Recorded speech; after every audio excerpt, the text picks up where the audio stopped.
Достар, баршаңызға сәлем. Сіздермен Ақжан. Бүгін сіздермен әжімге қарсы маска жасаймыз. Ең бірінші бізге жұмыртқаның сарысы қажет және кофе қажет. Бұны маска десеңіз болады, скраб десеңіз болады. Скраб ретінде қолдану үшін жағып алып, көп уақыт өтпей жуып тастау керек. Міне жақсылап араласқаннан кейін 5-10 минутқа сіңу үшін қойып қоясыз. Өзіңізде кастровое масло болмаса жажоба майын қоссаңыз болады.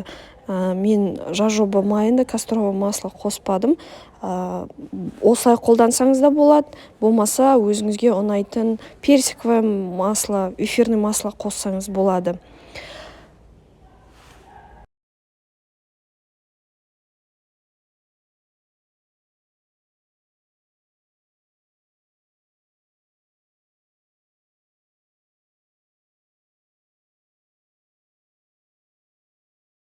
Міне маскамыз дайын. Енді бетіңіз тазартылған, жуылған, алдын ала тазартылған бетіңізге жағып бастайсыз. Бетіңізде жарты сағат көлемінде міндетті түрде ұстау керек.